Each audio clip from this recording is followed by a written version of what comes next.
दोस्तों नमस्कार। स्वागत है आप सभी का आप ही के इस मंच पर जिसका नाम है मयूर जानी ऑफिशियल। आप देख रहे हैं कि मेरे साथ जो हैं डॉक्टर प्यारेलाल गर्ग साहब बैठे हैं। वो इलेक्शन के डेटा को इतना बढ़िया से एनालिसिस करते हैं और इसके साथ साथ डेटा कोई भी हो, गर्ग साहब जबरदस्त तरीके से उसको एनालाइज करते हैं और हम सब तक, देशवासियों तक वो पहुंचाते हैं। आज मैंने गर्ग साहब को इसलिए आमंत्रित किया क्योंकि आप में से बहुत सारे हमारे जो दर्शक वर्ग के हमारे मित्र हैं, दोस्त हैं, उन सबका ये आग्रह था कि पंजाब में और हरियाणा में भी, मतलब हिमाचल, पंजाब, हरियाणा, जम्मू, हर जगह पे हमने कहर ढाता हुआ देखा। उत्तराखंड, मौसम ने अपना कहर बरसाया है और साथ में इसके लिए बहुत बहुत ज्यादा हमारी भी गलतियां जो हैं वो दिखाई दी कि हमने जिस तरह से कुदरत को टेकन फॉर ग्रांटेड लिया है। लेकिन आज गर्ग साहब से समझने की कोशिश करते हैं आप सब के आग्रह पर, और मेरी भी बड़ी जिज्ञासा थी कि पंजाब और हरियाणा में अगर सिर्फ ये इलाके पकड़ के चले तो हकीकत में बाढ़ का कहर किस तरह से ढाया हुआ है, क्या नुकसान है जान का, उससे ज्यादा माल का। और ये जो हम दृश्य देखते हैं, वीडियोस, तो मतलब दिल दहल जाता है। ये उसका एक्चुअल जो कहेंगे ना कि उसका अगर कोई किसी ने नापा है तो वो डेटा से क्या निकल के आता है, एक चीज ये समझनी है सर से। दूसरा कि प्रधानमंत्री गए, कल हम सब ने देखा, और उसके बाद फिर उन्होंने एक मीटिंग बुलाई थी कि ये सब समझने के लिए कि कितना नुकसान है, क्या नहीं, ये सब इसका असेसमेंट करने के लिए। उस मीटिंग के बाद उन्होंने कुछ 1600 करोड़ रुपए के पैकेज की घोषणा कर दी। पंजाब के एक मंत्री महोदय ने कह भी दिया कि हमने कहा कि महाराज 6000 करोड़ तो वैसे भी हमें लेना है आपसे, और आप 1600 करोड़ का ये झुंझुना देके जा रहे हो, ये कैसे चलेगा। वो मंत्री साहब का कहना है, ऑन रिकॉर्ड है, कि मोदी साहब ने अपने चिर परिचित अंदाज में, जो देश में दिखता है विदेश में नहीं दिखता, यहाँ पे दिखता है कि वो बड़े उदंडता से बात करते हैं लोगों से। तो मंत्री महोदय का कहना है कि उन्होंने ये कह दिया कि मैं, आपको हिंदी समझ में नहीं आती है क्या, मैंने हिंदी में कहा कि 1600 करोड़ मतलब 1600 करोड़, मतलब कि अब आप कुछ मत बोले, आप चुप हो जाइए, जो मैं देता हूं लेके चुप रहिए। तो इस सब मुद्दों पर आज बात करेंगे डॉक्टर प्यारेलाल गर्ग साहब से। सर आपका बहुत बहुत स्वागत है। और बस यही मुद्दा है सर, अब आप हमारे दर्शकों को बताइए कि नुकसान क्या है, हालत क्या है जमीन पे वहां पे, क्या आपके पास फैक्ट्स हैं, और ये जो 1600 करोड़ वाला मामला है तो ये क्या पुख्ता है, इससे चल जाएगा, आप सर बताएं। देखिए मीर जानी जी, जो हमारा, अब हम पंजाब हरियाणा की बात करें तो बाढ़ तो आई है 4 दरियाओं में। घग्गर में आई है, जो हरियाणा पंजाब दोनों में रहता है, और रावी में आई है, ब्यास में आई है, सतलुज में आई है। यही हमारे मुख्य दरिया हैं। यमुना में अभी उतना कहर नहीं बरपा, जैसे वो दिल्ली में तो बारिश वगैरह के कारण हुआ है, लेकिन इतना बड़ा नहीं है। अब सबसे ज्यादा, जैसे आपने उत्तरी भारत के राज गिनाए हैं, सबसे ज्यादा उन्हीं में हुई है, पहाड़ी राज्यों में। जी। अब जो वहाँ खनन हो रहा है, मैं एक बात थोड़ी सी कहूंगा, जो हम इंसानी गतिविधियां नहीं है, वो विकास का एक मॉडल है कि आप कुदरत के साथ पूरे का पूरा उसका मुकाबला करके कुदरत को तबाह करो, कुदरत का नाश करो, विनाश कर रहे हैं। तो ये विकास नहीं विनाश है, जिससे वो डायनामाइट डाल के उसको सुरंगें बना रहे हैं, चौमार्ग की मार्ग बना रहे हैं, बड़े बड़े 4 धामों को जोड़ रहे हैं उत्तराखंड में। तो ये सब कुछ जो है नदियों को जोड़ रहे हैं देश की, उनका एक कुदरती जो इकोलॉजी हम बोलते हैं, जो पर्यावरणीय प्रणाली है, तो जो पर्यावरणीय प्रणाली है उसको हम तोड़ रहे हैं। वो कुदरत का सिस्टम है, कैसे पानी आएगा, कैसे जाएगा, कैसे रुतें बदलेंगी। अब हमारे बस में हो तो हम दिन और रात को भी बदल देंगे, वो हमारे बस में नहीं है अभी। जब होगा तो उसको भी बदलने की, हम कुदरत से झगड़ा करके जीना चाहते हैं, जबकि कुदरत से एक सुरक्षा से हम जी सकते हैं, कुदरत से हम तालमेल करके जी सकते हैं। तो एक तो यही बड़ी बात है कि वहां से बहुत से पेड़ काट दिए तो पानी रोकने वाला कोई नहीं है, और बारिश का नियंत्रण करने वाला। पेड़ दोनों काम करते हैं, बारिश का नियंत्रण भी करते हैं, पानी को भी रोकते हैं, और धरती में भी पानी बह जाते हैं। और दूसरा, हमने खनन करके पहाड़ तोड़ दिए। पहाड़ों का अपना एक जीवन है, लोग सोचते हैं ये निर्जीव है, पहाड़ों में बहुत बड़ा जीवन है। सो वो जो जीवन है हमने नष्ट कर दिया।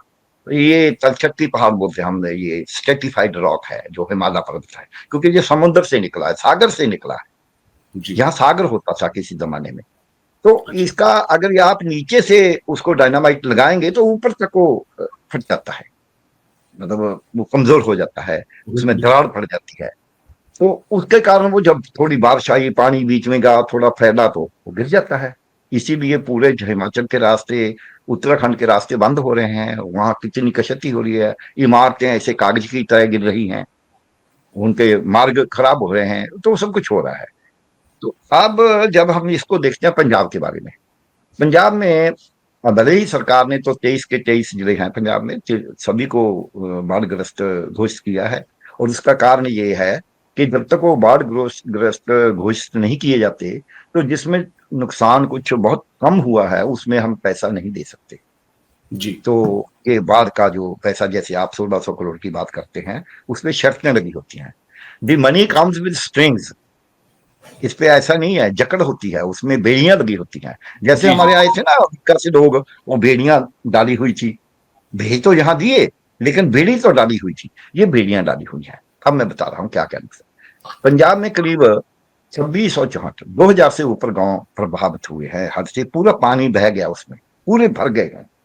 तो 2000 गांव का मतलब 13,000 से अगर 2000 गांव ले, तो 13% करीब जो गांव है वो हमारा 26%, 25% हो गया, सॉरी 13% गांव हमारा प्रभावित हुआ है। अब हमारा जो एरिया, क्रॉप एरिया, मैं बाकी एरिया की बात नहीं कर रहा, क्रॉप जी। एरिया जो है हमारे 40 लाख एकड़ है, जी। उसमें से 4,56,800 एकड़ प्रभावित हुआ है। 1,84,00,000 हेक्टेयर, उस हेक्टेयर को एकड़ में हम बदलते हैं जब, क्योंकि पहला भी मैं एकड़ में बता रहा हूं, तो जी। वो हमला प्रभावित हुआ है। अब जब हम उसको देखते हैं कि हमारे जो लोग हैं, वो जी। 51 लोगों की मौत हो गई है, 3 लोग अभी लापता हैं, उनका मालूम नहीं कहाँ है। बाकी जितनी क्षति, हमारे कितने कैंप लगाने पड़े हमको, 197 कैंप लगाने पड़े, उनमें से लोगों को राहत के लिए रखना पड़ा। कितने लोग डूब गए हैं अभी तो पता ही जी। नहीं, चोट कितने के आई, घर कितने ढह गए, वो तो गिनती करी नहीं जा सकती, क्योंकि जब हम जहां से पूरे का पूरा तीनों दरियों की जो धुस्सी बोलते हैं हम, जो बंद बनाया होता है उसको धुस्सी बोलते हैं हमारी भाषा में, तो पूरे के जी। पूरे टूट गए। वो पानी ऐसे जलमग्न हो गया, जिसको हम बोलते हैं जलमग्न। जी। बिल्कुल। वो जलमग्न हो गया पूरे पंजाब का 4,00,000 4,50,000 4,56,000 हेक्टेयर जो भूमि है, जिसमें फसल पकने पे आई हुई थी।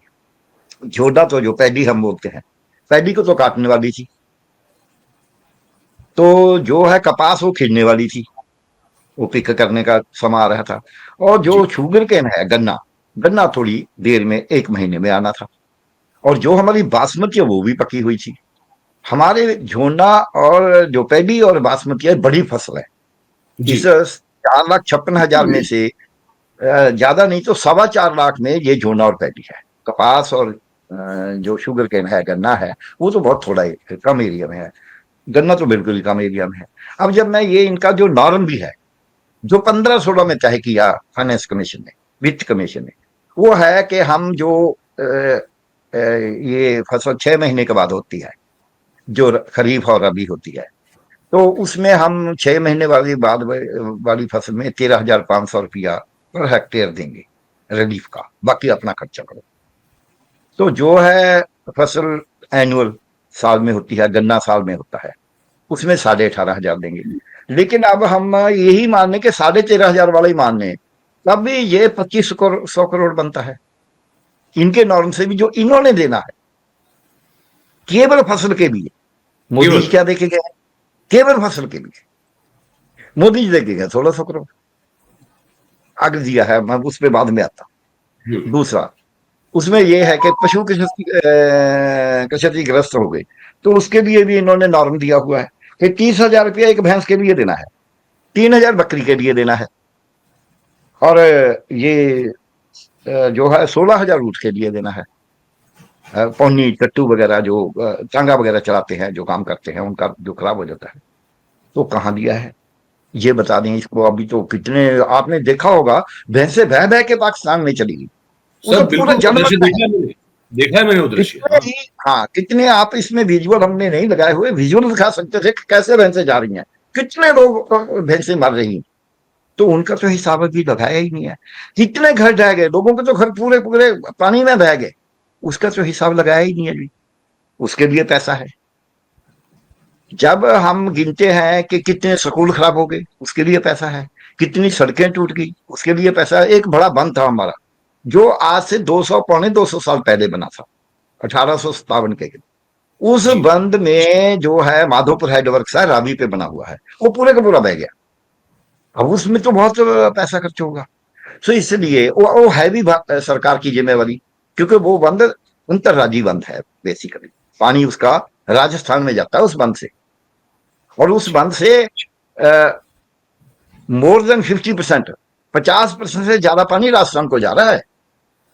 जी तो जब वो राजस्थान को उसके बंद के कारण, हमारी जो बीडीसी है उसके आगे से पानी जाता है, रावी का पानी जो हम इधर डालते हैं, जो इन्होंने गिन लिया। और जो बिजली पैदा होती है हमारे पूरे पंजाब में, उसका 2 पावर हाउस ऐसे हैं जिनका 58% बिजली जो है वो राजस्थान को जा रही है। मैं आपको चार्ट दिखा सकता हूँ। तो जी ये भार जो है, इसने हमारे जो बंधों का नुकसान किया है, हमारी नहरों का नुकसान किया है, हमारे जो सड़कों का नुकसान किया है, जो दरिया का नुकसान किया है, वो केवल हमारा नहीं है। हमारे पास तो उसका पैसे नहीं, हमारे पास टोटल पानी का जो पंजाब में पानी है, रावी सतलुज और ब्यास का, हम माने कि हमारे को केवल 25% पानी मिलता है। हमारे पास 17.17 MF पानी है, उसमें से 8.6 MF तो राजस्थान को जा रहा है। जी 3.5 हरियाणा को तो जाना ही है, क्योंकि हरियाणा तो अपना ही हिस्सा था, लेकिन राजस्थान तो हिस्सा नहीं था ना, जी और दिल्ली को जा रहा है। बाकी JNK को जाए हम मान सकते हैं, हिमाचल को जाए हम मान सकते हैं, हरियाणा को जाए वो तो हमारे बीच में ही है। हिमाचल भी बहुत सारे एरिया हमारे बीच में था, JNK का भी था, वो तो मान लिया। लेकिन पूरे के पूरे पानी का आधा तो राजस्थान को जा रहा है। 2 पावर हाउस की बिजली, 4 पावर हाउस में से 2 की बिजली 58% जा रही है राजस्थान को, बाकियों की 25% जा रही है। तो ये पूरे का पूरा नुकसान राष्ट्रीय नुकसान है, ये केवल पंजाब का नहीं है, इसको पंजाब का बना के पेश कर रहे हैं। दूसरा, जी जैसे आप ये राजस्थान आपके बॉर्डर पे लगता है, वहां ऊंट उनका जहाज है। जी वो बोलते हैं कि ऊंट तो रेगिस्तान का जहाज है। जी तो जो ऊंट के, हमारे एक पंजाबी में अखान है, ऊंट के मुंह में जीरा। जी जीरा तो आपने सुना होगा, वो मसाला होता है जी बारीक सा। बिल्कुल बिल्कुल बिल्कुल तो वो बिल्कुल। बोलते हैं कि ये तो ऊंट के मुंह में जीरा देने की बात है। नहीं तो ऊंट से हम बोलते हैं छन्नी उतारने की बात है। ऊंट पे बहुत बड़ा आपने बोझा लाद दिया, उसे थोड़ा सा एक तिनका उतार दिया, छन्नी जिससे आटा छानते हैं, जी वो छलनी उतारती, उससे उसका भार कैसे कम होगा। 1600 करोड़, पहली बात तो ये है। दूसरी बात, जिस तरीके से मोदी साहब ने बोला है और जिस देरी के बाद आके बोला है, वो केवल वोटों के लिए आए हैं। मोदी साहब कोई राहत देने नहीं आए। मोदी साहब एक लड़की को हिमाचल में उठा के गोदी में लेके के उसका सब परिवार बह गया, एक लड़की बची है। मोदी साहब ऐसे यहाँ मीटिंग करते हैं गुरदासपुर में, हमारे पंजाब में कुछ नेताओं से भी मिलते हैं, लेकिन मोदी साहब कोई दाता नहीं है।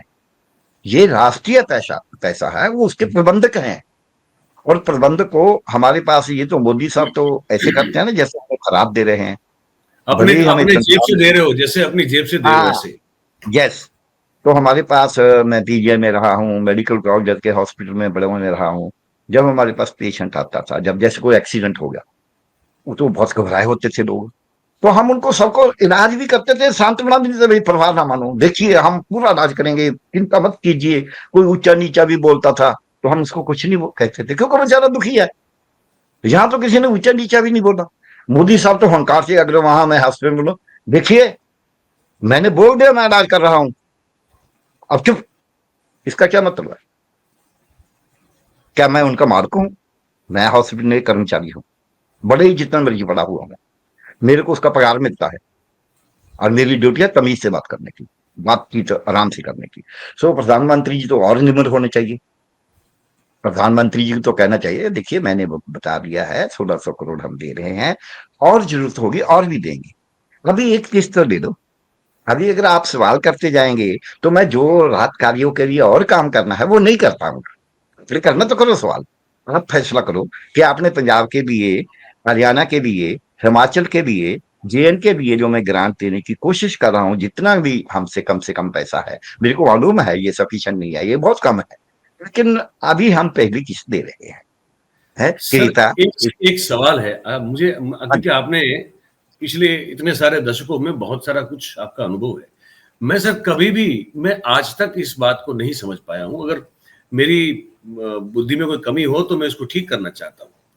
हम्म, मुझे ये समझ में नहीं आता सर कि जी, हवाई निरीक्षण से, हम्म, बाढ़ग्रस्त इलाकों के हवाई निरीक्षण से हम्म। प्रधानमंत्री को क्या समझ में, मतलब वो ऐसा क्या है जो उससे हो जाएगा?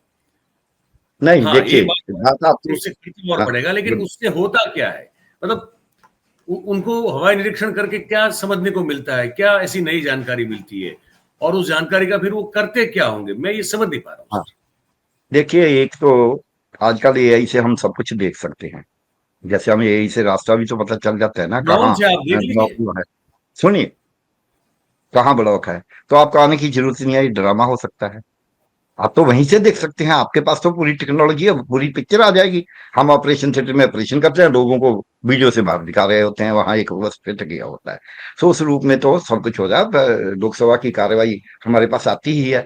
ये तो एक दिखावे की बात, क्योंकि लोग बोलने लगे कि जो शिवराज चौहान जी आए, वो तो ये बोल गए, उनके हाथ में तो कुछ नहीं था, चाहे वो भले ही वो कृषि मंत्री हैं, कि हम जी प्राइम मिनिस्टर साहब को बताएंगे। अब प्राइम मिनिस्टर साहब को अपनी वोटों की जरूरत थी, तो वोटों के लिए वो उनके गए हैं, और उसका फायदा भी हुआ है। 2 वोटें तो उनको शायद जो जेल में बैठा है एक एक दूसरे की, उनकी शायद मिली ही है, क्योंकि उन्होंने पहले बोला जी, था हम बाइकआउट करेंगे उनके वकील दर्द की, लेकिन वहां तो केवल जो अकाली दल की एक वोट थी उसी ने बाइकआउट किया है। अभी आप वालों का और उनका तो देखना होगा कि उनके जो लोकसभा के ये 2 सदस्य हैं, और आप जी, वाले जो सदस्य हैं लोकसभा में, तो इनके 3 हैं, और उसमें तो जो राज्यसभा में है उनका क्या हुआ है। तो ये तो जी, देखना होगा, ये तो समय बताएगा कि किसने जी, कहाँ डाला।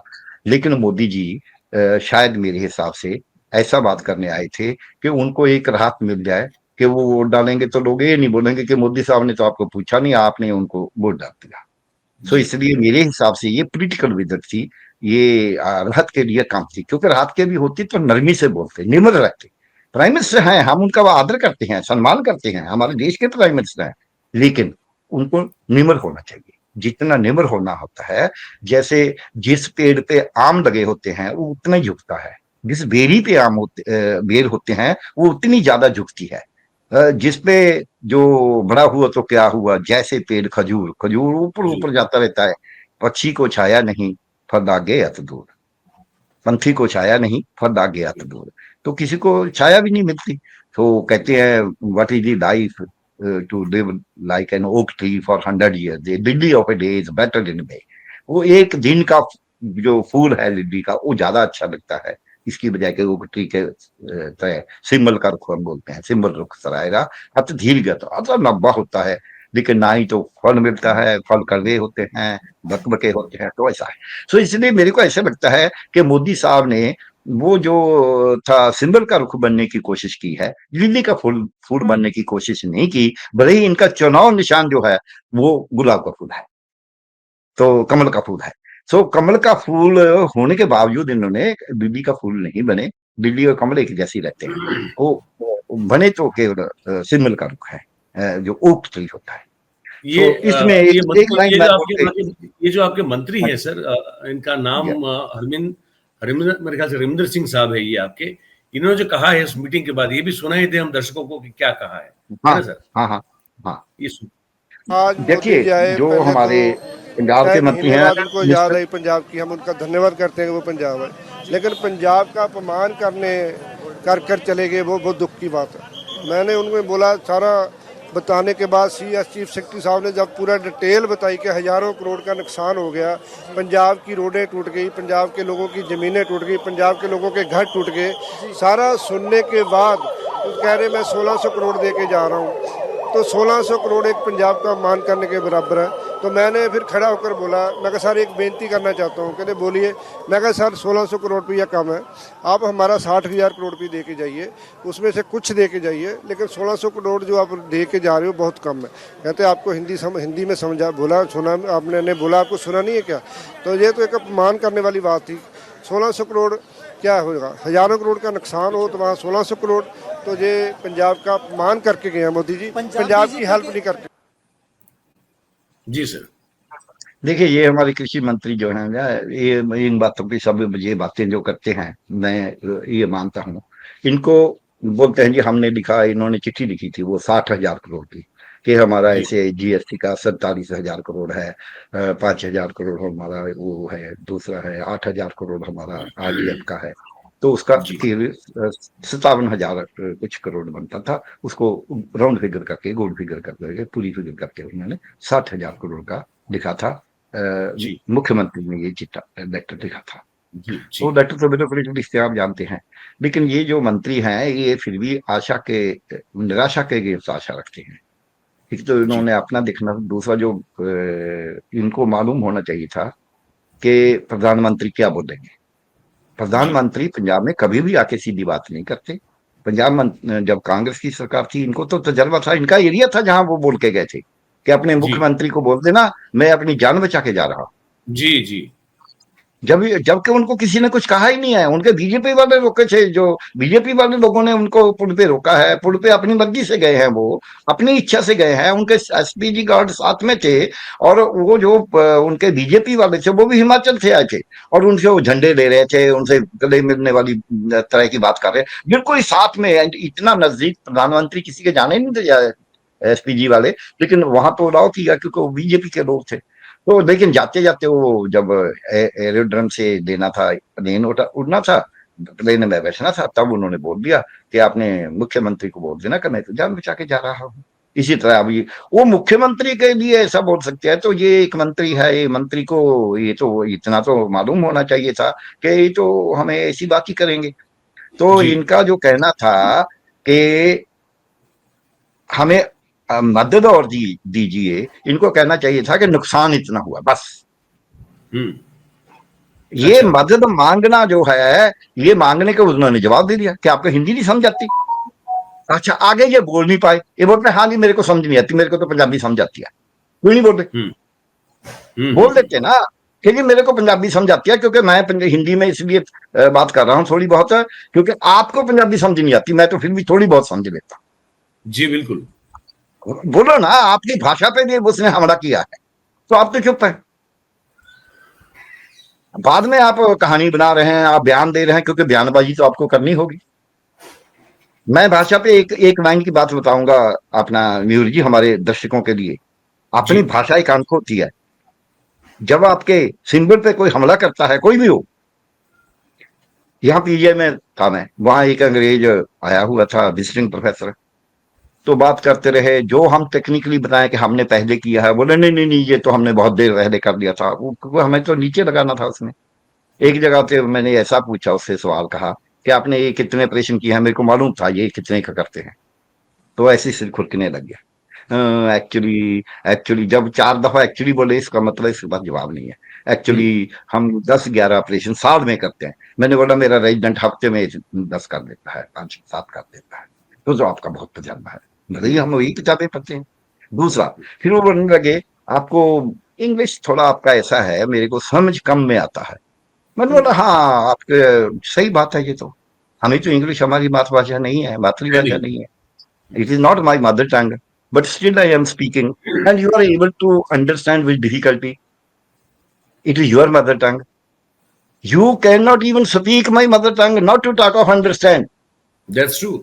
आई बिल्कुल speak my mother tongue, your mother tongue also, but you are unable to understand my mother tongue or speak my mother tongue. That's true. Tell me who has the better knowledge.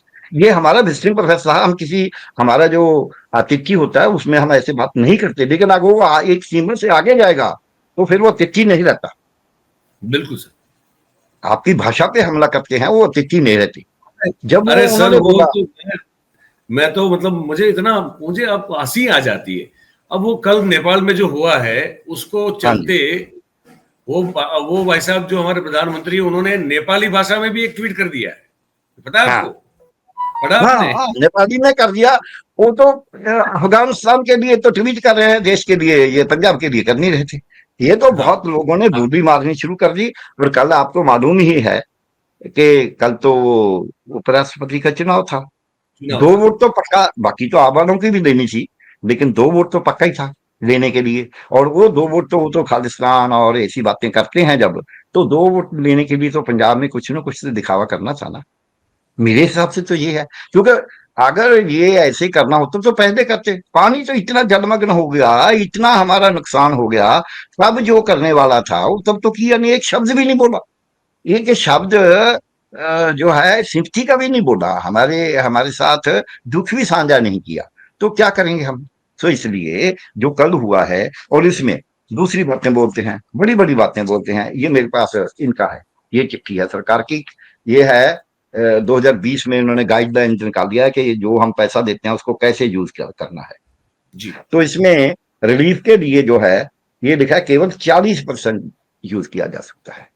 अब 1600 करोड़ अगर इसको relief भी मान लें, तो relief के लिए तो 640 करोड़ हुआ। अच्छा, तो वो रिलीफ तो तो इससे जा ही नहीं सकता। बाकी तो रिकवरी एंड रिकंस्ट्रक्शन है कि आप सड़कें वगैरह बनाएंगे, उसको तो मैंने काउंट ही नहीं किया। मैंने तो रिलीफ का भी पूरा नहीं काउंट किया, मैंने तो केवल फसल की रिलीफ का किया है। और वो और एक तीन बार फिर हजार से बता छब्बीस दें कि सौ करोड़ फसल वो का भी कितना हो रहा है? 2600 करोड़ 2600 करोड़, वो भी सिर्फ इनके फसल। हिसाब से। नहीं नहीं, नुकसान तो बहुत बड़ा है। जो जी। ये कंपनसेशन देते हैं ना, उसके हिसाब से भी उतनी कंपनसेशन बनती है। ये नुकसान नहीं है, ये कंपनसेशन उतनी है। कंपनसेशन ही इनके हिसाब से 2600 करोड़ बनती है। देखिए कितना गए हैं इसमें, अगर मान भी नहीं तो 640 करोड़ इनके हिसाब से भी। सो इसलिए हमें 25% जितना चाहिए उसका 25%, इससे पता चलता है ना।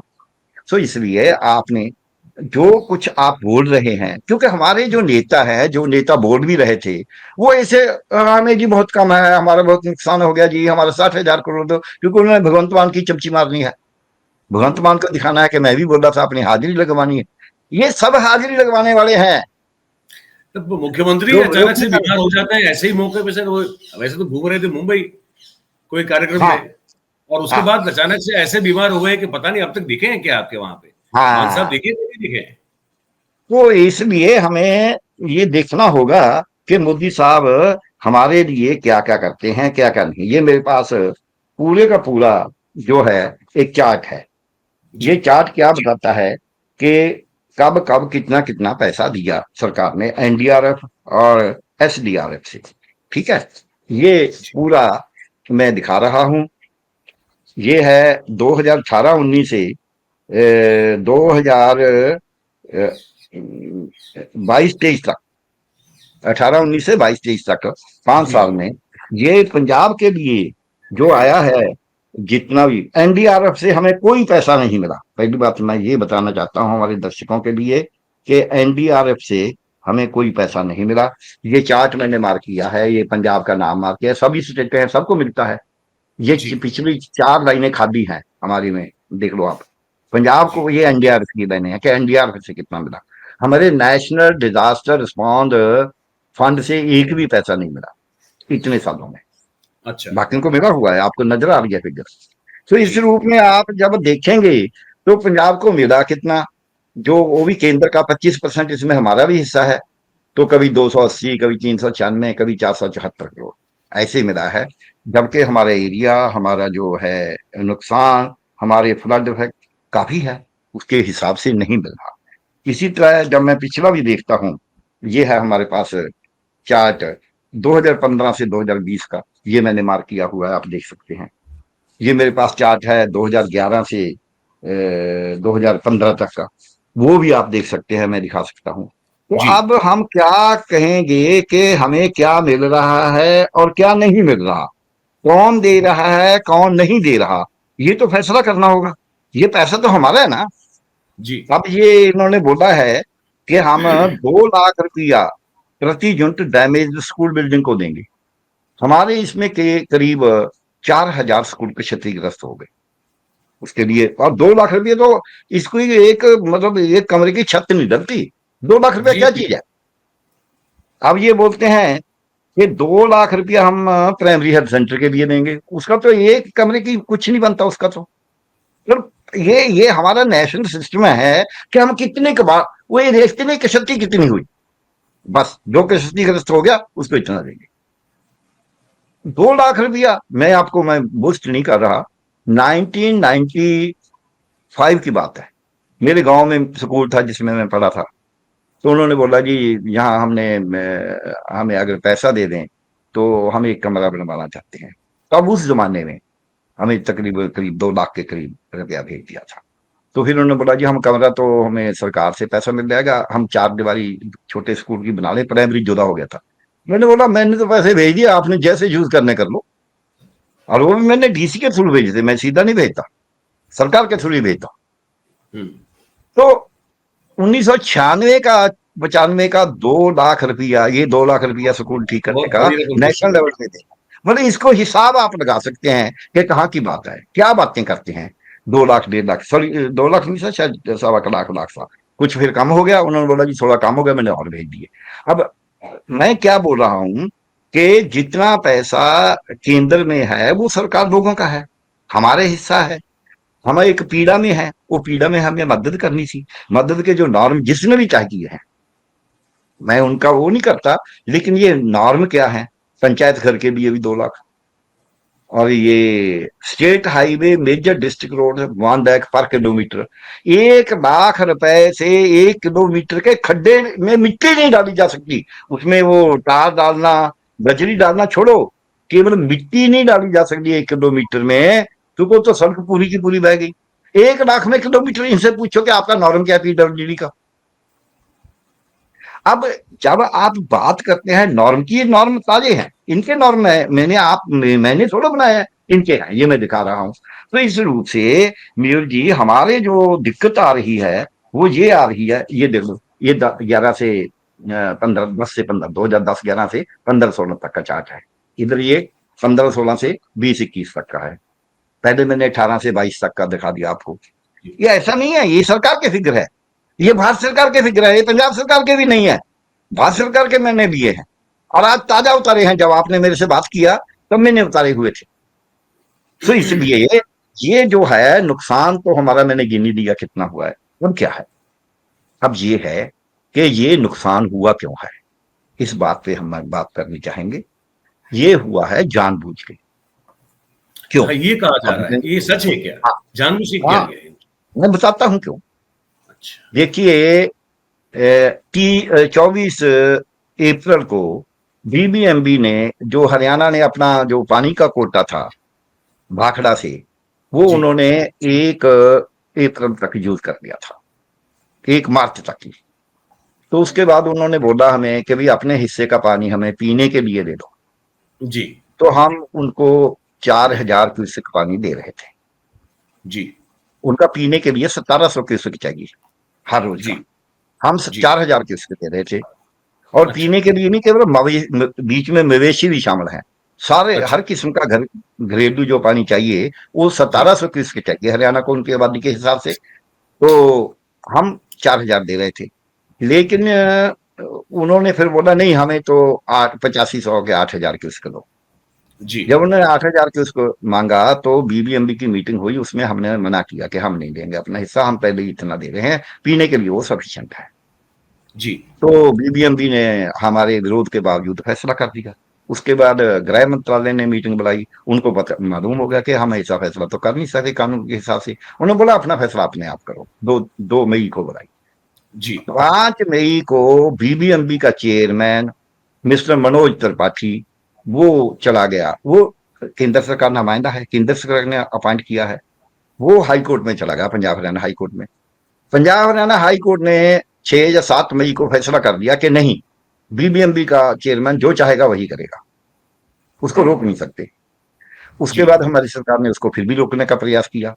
फिर उन्होंने हमारे पे मानहानि का दावा डाल दिया, जिसको हम कंटेम्प्ट ऑफ कोर्ट कहते हैं, सीओसीपी।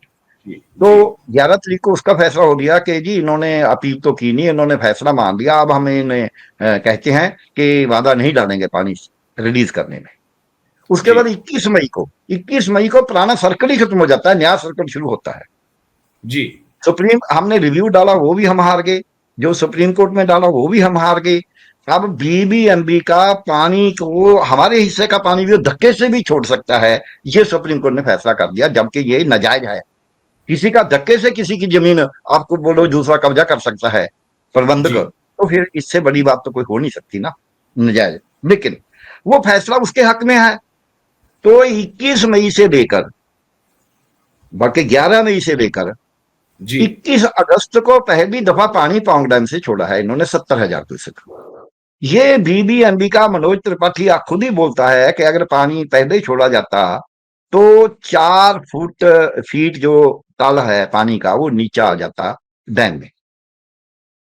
तो उसने इसमें एक ऐड कर दिया, क्योंकि मोदी साहब का वो नुमाइंदा है, कि ये पंजाब ने हमें छोड़ने नहीं दिया। अभी आपके पास तो पूरी पावर दे दी भारत सरकार ने भी, सुप्रीम कोर्ट ने भी, तो हम कौन है रोकने वाले? हमने कब रोका आपको? आपने क्यों नहीं छोड़ा? दूसरा, पौंग डैम का तो झगड़ा ही नहीं था, झगड़ा तो भाखड़ा डैम का था। पौंग डैम की जो कैपेसिटी है, जो उसकी संरचना है, वो म्यूर जी 1390 फीट है। उसने 1394 फीट तक भरा। उसे पूछे कोई 1390 फीट भर सकता है, 1394 फीट कैसे भर दिया? जो भाखड़ा डैम की कैपेसिटी है वो 1680 फीट की है, उसमें 1688-84 फीट भर दिया। क्यों भरा? किसके कहने से भरा? ये बताए ना वो।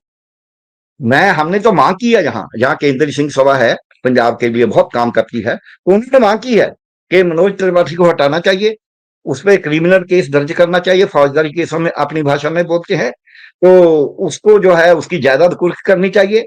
वो जो जायदाद का पैसा हो, भले ही हमें एक एक पैसा हो, हमारे पंजाब को देना चाहिए जो इनके कारण डूबे हैं, बाकी स्टेट जो हुआ है, और इस जो भाखड़ा का कंट्रोल है वो हमें वापस करना चाहिए। जब भाखड़ा का कंट्रोल और सिक्योरिटी पूरी भारत सरकार के पास है, बीबीएमबी के पास है, बीबीएमबी को पूरा अधिकार दे दिया, कोर्ट ने भी दे दिया, भारत सरकार ने भी, आप पानी जैसे भी छोड़ो, किसी का हिस्सा छीन के भी छोड़ो, तो कौन भाई? उसने छोड़ा क्यों नहीं पानी? उसको किसने रोका है? Manoj Tripathi has to come, क्योंकि उसको कोई बोलने वाला नहीं है। उसको सरकार का वो नुमाइंदा है केंद्र सरकार से। जब मोदी जी एक मंत्री को ऐसे बात कर सकते हैं, तो वे कृषि मंत्री को, तो फिर बाकियों से क्या बात? उसका चेयरमैन तो वैसी बात ही करेगा ना। सो इसलिए ये समझने वाली बात है कि जानबूझ के पानी को भरते रहे। क्यों भरते रहे? क्योंकि 58% बिजली 2 पावर हाउस की तो राजस्थान को जाती है, जी आधा पानी राजस्थान को जा रहा है। उसको पानी देने के लिए वहां बीजेपी की सरकार है, दिल्ली में भी बीजेपी की सरकार है। इनको पानी सुनिश्चित करने के लिए पानी ज्यादा भरते रहे, जानबूझ के नहीं छोड़ा। दूसरा, पंजाब को पहले इन्होंने लैंड पूलिंग पॉलिसी, पंजाब सरकार है, पंजाब सरकार इनसे मिली हुई है, ऐसी दिखावा करते हैं ये, जी तो पहले वो उसमें फेल हो गए। उससे पहले जो कृषि कानून थे उसमें फेल हो गए। तो अब इन्होंने उस पंजाब को डुबोया है, क्योंकि मनुस्मृति बोलती है कि किसी को अगर आपने नीचे लगाना है तो उसका जो अर्थव्यवस्था है, उसका जो पैसा है, धन कमाने का तरीका है, उसको खत्म कर दो, उसको नीचे लगा दो, फिर वो आप कुछ नहीं कर सकते। 2 बातें कर दो, एक उसका ज्ञान खत्म कर दो, दूसरा उसका जो है वो उसका पैसा खत्म कर दो, फिर आपको कुछ नहीं बोल पाएगा वो। दलितों में ऐसा ही किया इन्होंने। अभी जी अल्पसंख्यकों को वैसे ही करते हैं कि इनके सामान नहीं लेना, इनका ऐसा नहीं करना, इनकी दुकानें लूट लो, इनका ऐसे कर दो। ये क्या है? उनका सम्मान खत्म कर दो और उनका सामान खत्म कर दो। सम्मान और सामान दोनों खत्म करते हैं, वही पंजाब का किया। सम्मान आपने देख ही लिया, आपने खुद ही उसका मिनिस्टर का बयान सुनाया है। ये सम्मान खत्म करके मोदी साहब ऐसे बोलते हैं, आपको हिंदी समझ नहीं आती, और वो चुप रहता है, तो उसका सम्मान तो है ही नहीं, पहले उसने अपना सम्मान मिटा दिया। बाद में बयान देने का क्या फायदा है? आप पछताए क्या होते जब चिड़िया चुग गया खेत। जब जब पहले ही वो कर ही गए जो कुछ, तभी बोल देते ना कैसे क्या होता है। आप बोल रहे हैं मेरे को हिंदी, मैं आपको एक बात और बता देता हूँ। जी एक आईएएस अफसर था, बहुत अहंकार वाला, सरकार थी पॉलिटिकल, और मंत्री उसके साथ था। एकदम मेरे को बोलने लगा, मैं अपनी एसोसिएशन का जनरल सेक्रेटरी, आपको मुंह संभाल के बात करनी चाहिए। मैंने बोला मैं तो मुंह संभाल के करता हूँ, मेरे को तो अपनी एसोसिएशन की इज्जत का सवाल है, अपनी इज्जत का। आप बताइए ये कैसे हुआ? वो फंस गया। बार बार मैंने बोला बिना सोचे समझे काम करती है सरकार, सरकार ध्यान ही नहीं करती, ऐसे बेवकूफी वाले काम करती है। मैंने 1 2 3 उसके आगे रखता गया, उसके पास बेचारे पास जवाब नहीं था। तो मेरे को बोला अच्छा कैरी ऑन। मैं भी समझता था कि इसका मतलब हम आगे बढ़ो। मैंने बोला, जब वो 2-3 दफा, मैं अपनी बात ही करता रहा, 2-3 दफा बोला, मैंने बोला कैरी ऑन तो मैं कर ही रहा हूँ। मैं उसका मीनिंग अपने तरीके से निकाल दिया कि मैं बात तो कर ही रहा हूँ, मैं क्या थोड़ा कर गया। सो इस रूप में जब आपकी अंख को मंगारता है कोई, हमारे पंजाब के भी एक हमारे कवि हुए हैं श्रेष्ठ, उन्होंने लिखा है, प्यार नाले करन गुलामी तै न मनन किसी भी। प्यार से तो हम गुलामी कर सकते हैं, लेकिन डंडे से हम नहीं मानते। तो ये डंडा मान के गया है, वो पंजाबी वाली बात ही नहीं की। मंत्री है, ठीक है, मंत्री महोदय होने से ये थोड़ा है कि उसकी अंख भी उतनी ऊंची होगी, हो बाद में बयान देते रहो, तभी बोल देते कि जनाब मेरे को हिंदी तो समझ आती है, तभी तो मैं हिंदी बोल रहा हूँ, लेकिन मेरे को आपकी बात पसंद नहीं है। अरे वो क्यों नहीं मीटिंग बोलते? का उस मीटिंग का बॉयकॉट कर देते, निकल जाते बाहर कि नहीं, आप अपमान कर रहे हैं। बाइकआउट की बात ही नहीं है, पहले जवाब देना था। जब उन्होंने बोला कि आपको हिंदी समझ नहीं आती, तो जवाब ये बनता था कि हिंदी तो जनाब मेरे को समझ आती है, तभी तो मैं बोल रहा हूँ, शायद आपको नहीं समझ आती कि मेरे को हिंदी आती है, जी, तभी तो मैं बिल्कुल हिंदी में बात कर रहा हूँ। लेकिन मेरे को आपकी बात सही नहीं लगती, इसलिए टोक रहा हूँ। इसलिए तो अगर वो हिंदी मेरे को समझ ना आती होती तो मैं 1600 क्यों बोलता क्या काम है, फिर तो मैं बोलता ही ना। सही उसको बात है। जवाब देना था कि आपने जो सवाल किया उसका हम उसकी प्रधानमंत्री की कोई इंसल्ट नहीं करना चाहते, लेकिन अगर प्रधानमंत्री अपने ओहदे का दुरुपयोग करके इंसल्ट करेगा तो हम बराबर बोलेंगे। जो बाप बहुत सही। बच्चे की पगड़ी उतारने की कोशिश करेगा तो फिर बच्चा तो बोलता ही है, बल्कि बच्चा तो ज्यादा भी बोल जाता है, क्योंकि उसको उतनी समझ नहीं होती जितनी बाप को होती है। जब प्राइम मिनिस्टर को अपना थंबल खत्म कर लेंगे तो फिर बाकी भी तो बोलेंगे, क्यों नहीं बोलेंगे? इसमें बोलना नहीं है, इसको बोलना चाहिए था कि जी हमें हिंदी समझ आती है, इसीलिए पता है, मालूम हुआ कि आप 1600 करोड़ बोला है, हिंदी समझ आती है इसीलिए आपको समझा रहे हैं, क्योंकि आपको पंजाबी आती नहीं। साथ में बोलो कि आपको पंजाबी नहीं समझ आती, इसलिए मैं हिंदी में बोल रहा हूँ। लेकिन मेरे को आप बोलते हैं कि आपको भाषा नहीं समझ आती, भाषा तो मेरे को समझ आती है, आपको नहीं समझ आ रहा कि मेरे को हिंदी समझ आ रही है। शायद आप में कहीं ना कहीं कोई कमी होगी। मेरे को आपकी बात पे इतराज है, ना कि भाषा नहीं समझ आती। बिल्कुल। बात, क्योंकि इसके लिए बात तो इसके भाषा लिए की हो रही थी ना। सर, बोलिए। वो रीढ़ की हड्डी का मामला है सर। हाँ रीढ़ की बिल्कुल। हड्डी, हाँ, उसका जिसके रीढ़ की हड्डी नहीं है वो गडोए की तरह है, जो अर्थवर्म होता है उसकी तरह घूमता है बस, क्योंकि जान तो है नहीं है। सो इसलिए ये जो सरकार है हमारे सूबे राज्य की सरकार, अब राज्य की सरकार क्या बोलेगी? वो तो मोदी जी भी पूरा देख के नहीं लाते।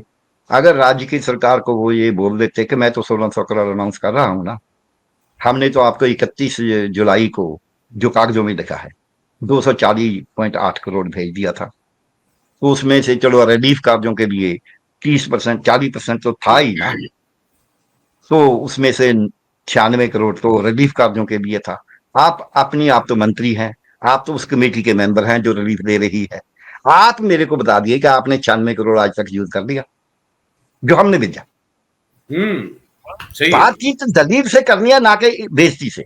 ना तो बिल्कुल। प्रधानमंत्री को मालूम है कि उन्होंने क्या दिया है क्या नहीं दिया, हम पहली किस्त कर देंगे, दूसरी किस्त कर देंगे, तभी तो उनकी डिग्री पे झगड़ा पड़ रहा है। बात ये बनती थी जब इसने बोला कि कोई बात नहीं, हम 1600 करोड़ दे रहे हैं आपको, तो हमने 240.8 करोड़ दिया था 31 जुलाई को, आपने उसके रिलीफ के लिए भी उसमें से 96 करोड़ बनता था, 90 करोड़, ठीक है, सॉरी 80 करोड़, 40, हाँ 96, 9.60 करोड़, 96 करोड़। आपने तो 96 करोड़ भी नहीं यूज किया। आप मेरे को बता दो, आप तो मंत्री हैं, आप तो उस कमेटी के मेंबर हैं जो रिलीफ दे रही है तीनों मंत्रियों की, आप मेरे को बता दो कि आपने 96 करोड़ अब तक यूज कर लिया। अगर आपने यूज कर लिया हो, मैं अभी 1600 का 3200 का उसके बाद जवाब नहीं होना था, क्योंकि ना तो मंत्री को मालूम है क्या पैसा आया क्या नहीं। हमारे तो मुख्यमंत्री को मालूम नहीं, मुख्यमंत्री बोलता है कि जी हमें मालूम नहीं कितना कितना प्रभाव हुआ है हर का, ये तो हम बाद में देखेंगे, वे तो देख के हम बताएंगे, अभी तो हम कुछ नहीं बता सकते। ये बात, ये वक्तव्य जो हमारे मुख्यमंत्री हैं जानी जी वो जारी करते हैं। जी। लेकिन ये मैं आपको चार्ट दिखा रहा हूं, हर रोज पंजाब सरकार ये जारी करता है कि कितने गांव डूब गए, कितने व्यक्ति मर गए, कितने व्यक्ति लापता हैं, कितनी फसल खराब हो गई, कितने जो है हमने कैंप लगाए हुए हैं, कितने लोग पानी में फंसे हुए थे उनको निकाल लिया है। ये हर रोज जारी होता है। मुख्यमंत्री जी। कहता है ये तो हिसाब लगाएंगे बाद में। बहुत जिसके मुख्यमंत्री को नहीं मालूम कि उसकी सरकार क्या कर रही है, जिसके मंत्री को नहीं मालूम कि उसकी किटी में पैसा कहां से आ रहा है, कितना आ रहा है, ये पंजाब को क्या रिप्रेजेंट करेंगे? सो इसलिए जानी जी, बस इस बात को मैं बहुत लंबा नहीं करूंगा, बहुत हो गया कि ना तो पंजाब सरकार ने कोई ध्यान दिया उस तरीके से जिसको देना चाहिए था, लेकिन जो मोदी जी आके वो एक हम बोलते हैं, यही तो ये उनका फैसला है। मेरे को कहने में कोई झिझक नहीं है कि इनको जख्मों में नमक छिड़कना बोलते हैं हम, to add insult to the injury. एक तो इनका क्षति करो और उल्टा इनको दोष भी दो। ये पहले इनके मनोज त्रिपाठी ने किया, पहले इनकी बीजेपी ने किया, फिर मनोज त्रिपाठी ने किया, अब वो प्रधानमंत्री मोदी जी आके करके गए हैं। ये हमारे जख्मों पे नमक छिड़क के गए हैं। लेकिन जो हमारे उसको बचाने वाले डॉक्टर हैं, जिनको हमने 95-94 सीटें दी, उनको बेचारों को खुद ही नहीं मालूम कि इसको बचाना कैसे है।